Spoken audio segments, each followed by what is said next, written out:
akan melanjutkan belajar tema 8, lingkungan sahabat kita, subtema 3, usaha pelestarian lingkungan, pembelajaran 4. Sebelum kita mulai belajar, marilah kita mengangkat kedua tangan kita seraya berdoa menurut agama dan kepercayaan kita masing-masing. Berdoa dimulai. Bismillahirrahmanirrahim. Rabbi zidni ilman warzuqni fahman waj'alni minas sholihin. Amin. Berdoa selesai. Kita duduk hening terlebih dahulu, perlahan-lahan pejamkan kedua mata kita. Ya Allah, ya Tuhan kami, terangilah hati dan pikiran kami, sehingga kami menjadi anak yang baik, jujur, pandai, berbudi pekerti yang luhur, berakhlak mulia, tidak menyakiti orang lain, sayang dan hormat kepada kedua orang tua, sayang dan hormat kepada guru kami, dan sayang kepada teman-teman kami. Terima kasih ya Allah, terimalah doa kami. Perlahan-lahan bukalah kedua mata kita, duduk hening selesai. Anak-anak, keragaman usaha ekonomi menimbulkan keragaman sosial dalam masyarakat. Nah, bagaimana kita harus bersikap? Simak penjelasan Ibu Ersi berikut ini ya. Menghargai kegiatan usaha ekonomi orang lain. Anak-anak, kita telah mempelajari kegiatan ekonomi yang berkembang di Indonesia. Setiap orang akan melakukan kegiatan ekonomi untuk memenuhi kebutuhan hidupnya. Ada yang menjadi petani, penjahit, pedagang, nelayan, pegawai swasta, pegawai negeri, tenaga medis, pengusaha, dan lainnya. Kegiatan ekonomi yang dilakukan setiap orang melibatkan orang lain. Keterlibatan orang lain dapat dilihat dari kegiatan produksi, distribusi, dan juga konsumsi. Pada kegiatan produksi, orang yang terlibat adalah tenaga kerja. Pemakaian tenaga kerja dimaksudkan untuk memperlancar kegiatan produksi. Tenaga kerja akan memperoleh balas jasa dari produsen berupa upah atau gaji dari produsen. Selanjutnya, barang hasil produksi akan disalurkan kepada konsumen atau masyarakat oleh distributor. Dari kegiatan penyaluran barang tersebut, distributor akan memperoleh keuntungan. Contohnya distributor adalah agen, pedagang besar, dan pedagang eceran. Konsumen adalah pihak yang mengonsumsi barang dan jasa untuk memenuhi kebutuhan hidupnya. Barang dan jasa diperoleh dari produsen secara langsung atau melalui perantara, yaitu distributor.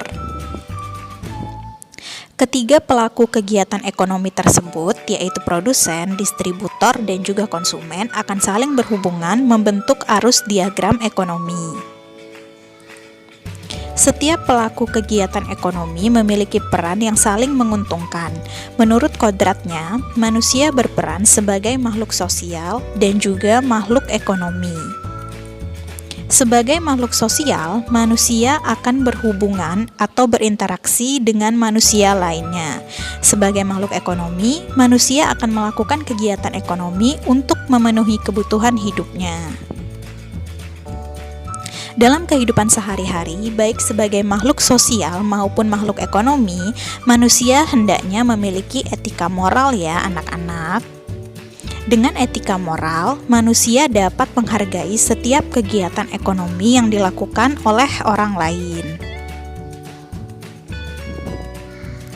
Nah, anak-anak, bagaimana cara menghargai kegiatan usaha ekonomi orang lain? Nah, cara menghargai kegiatan usaha ekonomi dapat dilakukan sebagai berikut ya. Yang pertama, menumbuhkan persaingan usaha yang sehat dalam kegiatan perekonomian. Yang kedua, menghormati usaha ekonomi orang lain dengan cara tidak iri atas keberhasilannya. Yang ketiga, menjunjung tinggi setiap jenis pekerjaan yang dilakukan oleh orang lain. Yang keempat, meneladani keberhasilan orang lain dengan cara meniru sikap positif orang tersebut. Nah, Nah, itulah tadi cara menghargai kegiatan usaha ekonomi orang lain ya. Nah, anak-anak, kalian bisa memperhatikan diagram berikut ini. Di sini akan dijabarkan tentang bagaimana cara menghargai kegiatan usaha ekonomi orang lain. Nah, yang pertama adalah menumbuhkan persaingan sehat dan menghormati usaha ekonomi orang lain dengan cara tidak iri atas keberhasilannya. Lalu yang kedua, menjunjung tinggi setiap jenis pekerjaan yang dilakukan oleh orang lain. Kemudian yang ketiga, meneladani keberhasilan orang lain dengan cara meniru sikap positif orang tersebut. Nah, itulah cara menghargai kegiatan usaha ekonomi orang lain ya anak-anak. Anak-anak, produksi pakaian melibatkan peran banyak pihak, petani kapas, pemintal benang, pabrik tekstil, dan juga penjahit. Nah, anak-anak, coba kalian identifikasikan peran dan keuntungan yang diperoleh petani kapas, pemintal benang, pabrik tekstil, dan penjahit dalam tabel berikut ini ya. Di sini sudah tersedia tabel yang berisi tentang jenis usaha, peran, dan juga keuntungan yang diperoleh. Nah, untuk jenis usaha petani kapas, perannya adalah sebagai produsen penghasil kapas. Keuntungan yang diperoleh yaitu mendapatkan kapas sebagai bahan baku benang. Kemudian jenis usaha pemintal benang, perannya adalah sebagai produsen penghasil benang. Keuntungan yang diperoleh yaitu mendapatkan benang sebagai bahan tekstil atau bahan kain. Selanjutnya jenis usaha pemilik pabrik tekstil.